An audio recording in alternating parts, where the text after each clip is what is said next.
Good evening, ladies and gentlemen, and welcome to Crime Circus. My name's Drip Drop, and if you've just found this channel, congratulations. I will present to you interrogations that you've never seen on any other channel. These are exclusives. Let's jump right into this next video after you like, comment, and subscribe. Case number 20I004299, 202 Reserve Place. It is January 13th, 2020. The time is 11:28 in the morning. We're speaking with Special Agent Michael T. Phelps. All right, Mike. So, we obviously are here investigating an unfortunate event, and spoke with both your partners before. I'm sure it's going to be more or less the same information. So, just tell us, I guess, what you know and how we got up to this point today. Yeah, so we had received a lead from agents, HHS-OIG agents in Connecticut, letting us know that they were going to put in a warrant for this guy Tony Todt, or Todt. Got it like on Friday, just like a heads up about it, and that we may execute Monday or Tuesday. So late last night or yesterday evening, we were speaking with Melissa, who was taking the lead on this, and just kind of game plan to set up on his residence, set up on their condo or apartment also, and then one of us was going to go to the school that his daughter goes to as well and see if maybe they drop the kid off there. Do you know the name of the school? I can find it real quick. Okay. It is...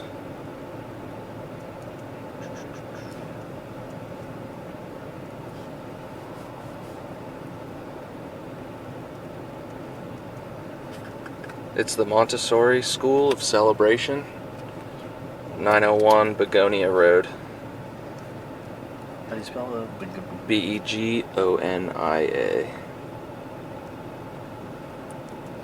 So,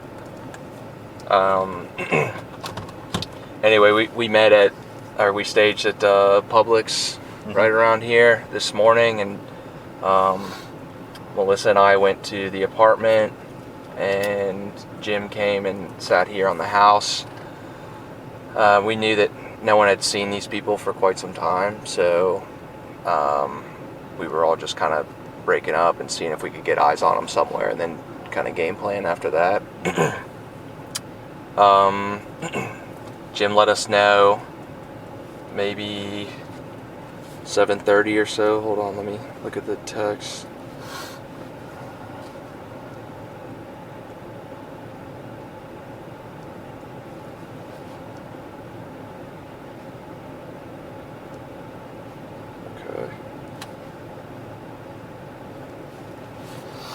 Okay, I got a text from Jim.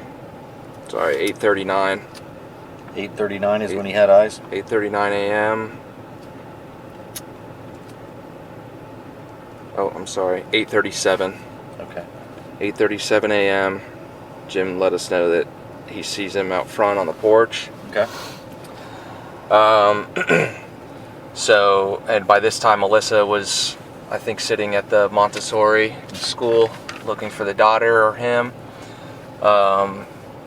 So Jim notified me that he thought Tony maybe had got eyes on him and was looking right at him. He was burned? Yeah, so because Jim thought he was made, he wanted me to get eyes on, so Jim took off and parked somewhere, I think, behind his house. And I just came here, drove, slow roll in front of his house and got eyes on. And do you remember what he was wearing? He had just a dark colored shirt, maybe dark blue. That was all I recall. And then, but I got a pretty good look at his face and was like, yeah, that's the guy in our photos. Okay. So then I set up shop right across here, right across the park, and just watched him for another 5-10 minutes as he sat out there. He then, I watched him get up, and we were actually talking, Jim, Melissa, and I, about, hey, let's just go grab him right now at the front of the door. And But then I let him know. He got up and kind of like very shakily like walked back into his house. Like he was, I don't know. I don't even know how to describe it besides like a waddle, and he was kind of convulsing a little bit, kind of shaking. It was odd. Anyway, so I let them know. Melissa decided we should give the sheriff's office a call, get some backup, because we're going into the house now. They showed up. Hold on, I can give you some times just based on our texts. So he went back into the house at 8:49 a.m.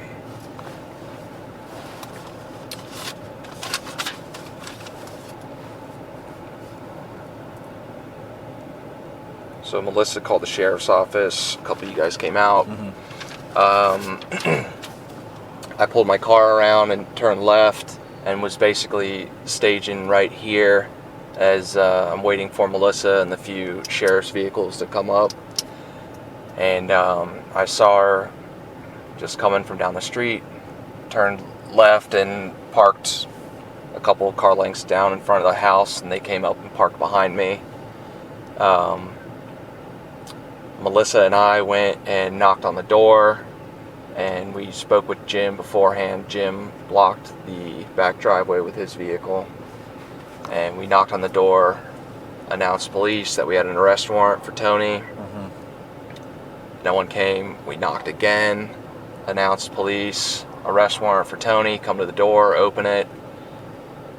30, 45 seconds, no one came, and we physically saw him go into the house. So we decided it's time to go in and get him. And Who was with you at that point when you guys go to make entry? It was Jim and Melissa, Melissa and I. Jim was at the back, and then we had 2 sheriff's officers with us as well. Okay.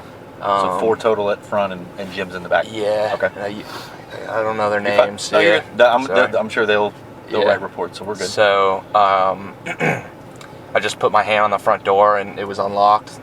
Threw it open. Called him out. Didn't hear anything. Called him out again and heard like some mumbling. So then we decided, all right, let's go in and get him.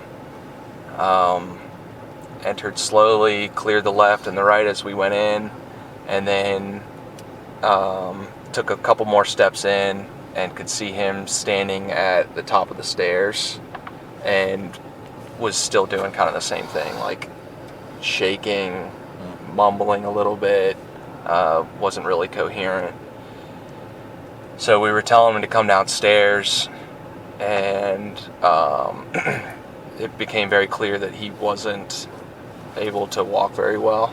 So he was walking down the stairs sideways and holding the handrail, just very slowly, doing one step at a time. So I walked up the stairs.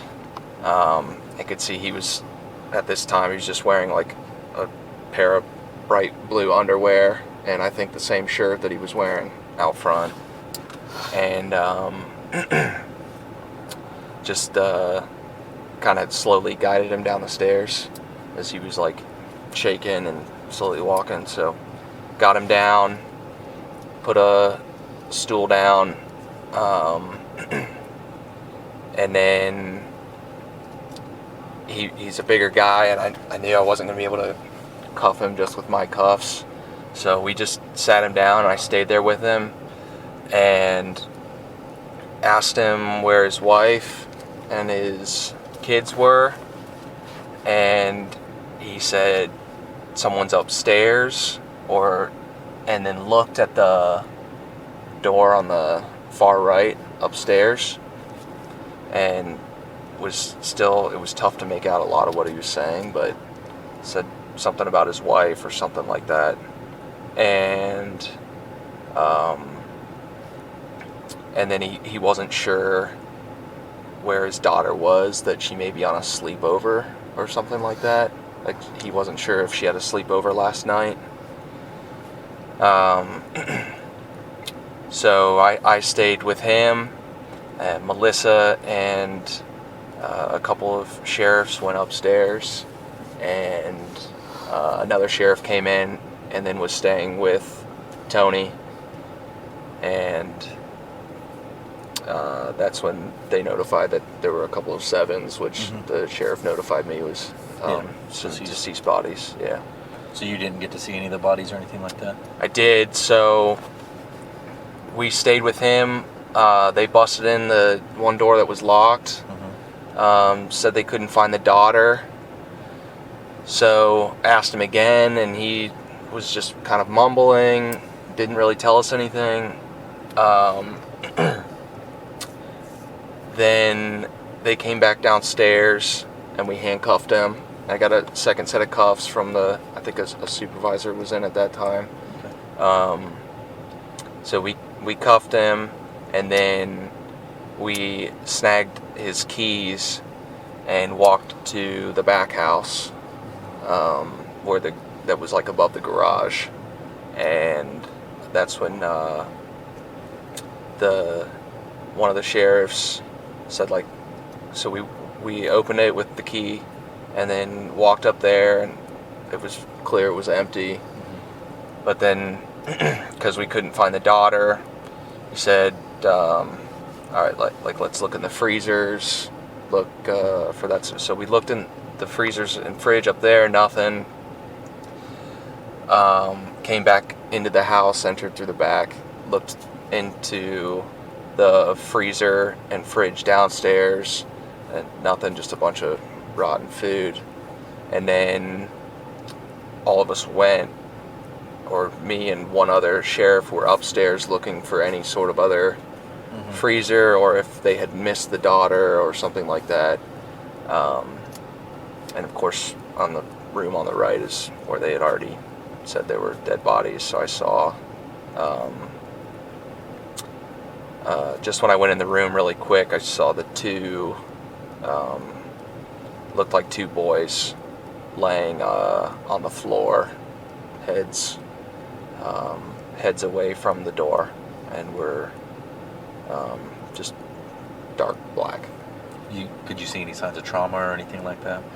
Nah, I couldn't tell. I didn't look long enough to really, and then of course I was looking for a freezer at that point too, you know, or a daughter that we missed maybe. So no, I just glanced at them pretty quick. The mom and what ended up being the daughter is in the same bed. Is that correct?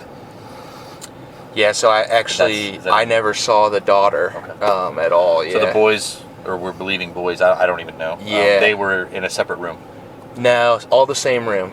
All the bodies are in the same room. That's what, or at least I believe so. Okay. From what I saw, I saw the what I think was the mom in the bed. Okay. And then the two boys at the foot of the bed. I have no idea where. I still don't know where the daughter was. Never saw her. Okay. So someone said they had seen her up there, and we missed her when we were looking the first time. Yeah, didn't see her. So I don't even know if she was in that room or a different room, but I didn't see her. Yeah.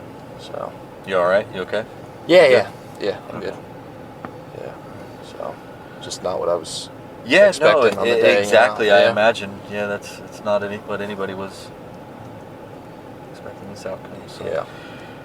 Well, I appreciate you waiting around and speaking with us and Sure. everything. And if there's anything, you got my number and I got yours. Yeah. So we'll go from there, and we'll try to make the best of this sad, unfortunate event. Cool. Sounds good. Thanks, guys. All right. We'll conclude. It is 11:41.